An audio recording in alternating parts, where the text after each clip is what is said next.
But I'm an old friend of yours, and I believe you instead of gossip.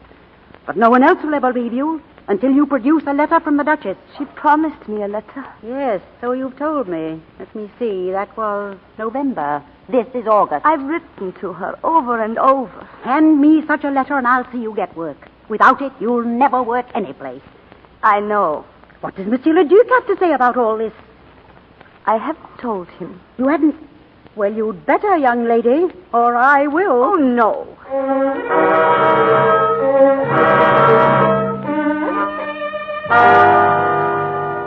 Why didn't you let me know? Why? Please, monsieur, if Madame la Mayor hadn't interfered... It was time someone interfered.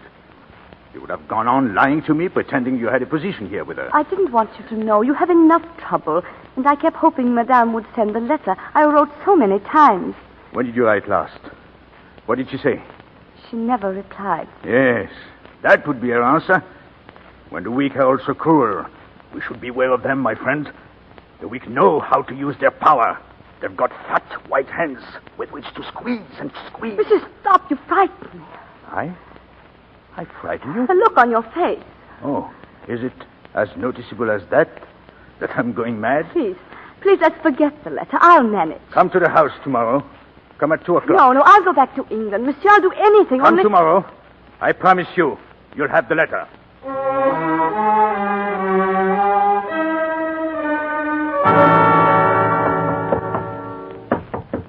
Open the door. Open up here. What is it, please? Police. Are you Henriette de Luzy? Yes. Then come with me. Come along. But why? You can't arrest me without telling me. I can tell you. The Duchess de Praslin has been murdered.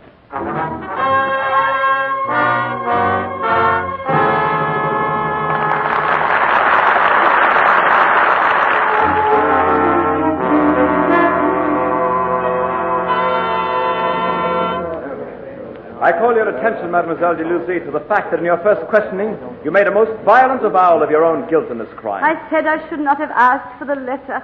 I should have accepted my fate, and that I was guilty. When you sent the Duke for the letter... I did not send him. I begged him to forget it. So much the worse for both of you. So much more it demonstrates the power you held over him, which could only have resulted from the guilty passion that was between you. We always return to that, don't we, monsieur? Yes, and we will always return to it. Then I will tell you again. I did not bring sin into that home. I would not have done it if only out of respect for the children. They were like my own, though perhaps I was wrong to think of them like that.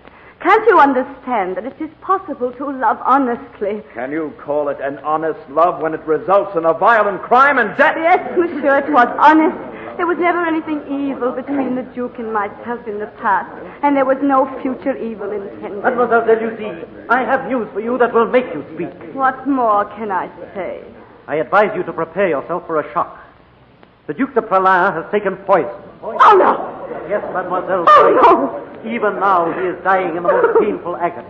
His act can have but one meaning, that he admits his guilt. But to you, it must have a frightful significance, and I ask you to consider it. Plainly, mademoiselle, he deserts you. I call upon you now to denounce this man who betrayed you.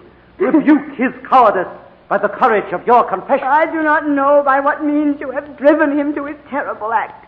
I do not know if he has, as you say, abandoned me.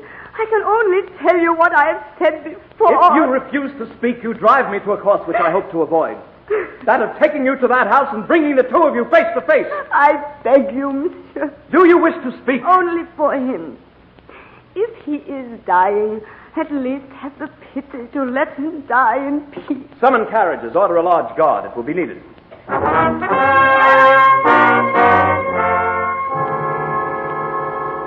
Monsieur, we are here to question you for the last time. I haven't the strength to say anything. We only want a yes or a no. Are you guilty in the murder of your wife? To some questions, there is no yes or no. Your suicide is your answer. Was it not your guilty entanglement with Henriette de Luzy that drove you to the madness that possessed you?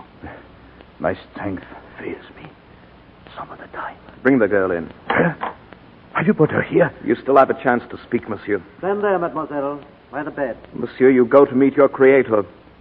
Look at this woman and tell us the truth. Did you love her? I cannot answer any more questions. Did you love this woman? Will you never be satisfied?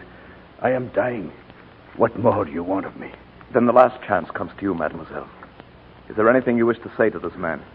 There is nothing I need to say. It is useless to try further. May God have mercy on your soul, monsieur. Take the girl away.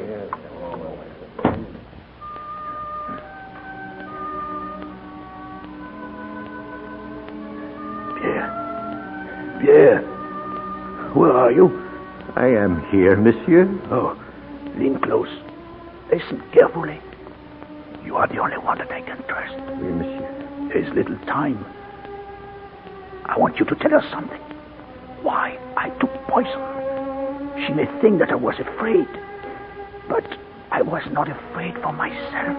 Do you understand? No, monsieur. You heard them. Did you love her? Did you love her? I could not have borne it for long. I would have said it to their faces. Yes, I love her. With every drop of blood in me, I worship her. If I had lived, she would have been condemned to death. And so I chose to die. My only regret is that I have offended my Creator. And of Him, I ask forgiveness. But except for that, I have no regrets. I loved her. I will tell her, monsieur. Yes, Pierre, you tell her. Say the words that I could never say to her. Perhaps she knew. I think so. I think she knew. They can never harm her now.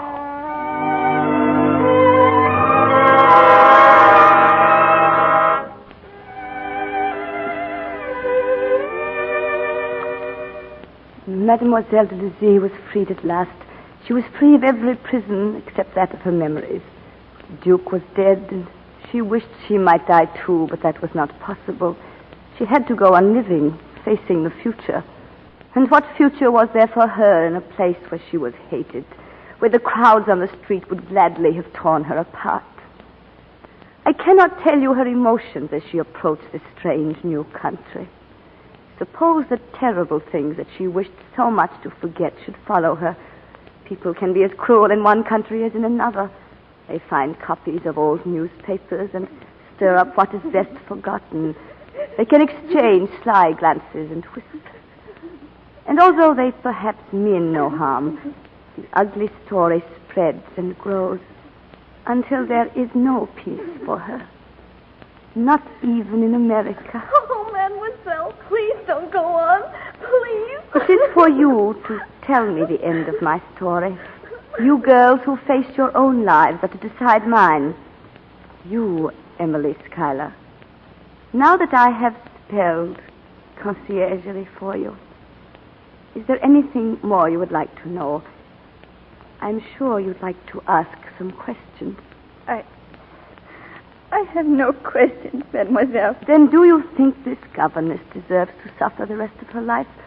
Or do you think she has earned the right to continue her work in this country where so many before her have taken refuge? I think that... Oh, Mademoiselle, forgive me. We want you to stay. All of us want you to stay. I thank you. I thank all of you. From my heart.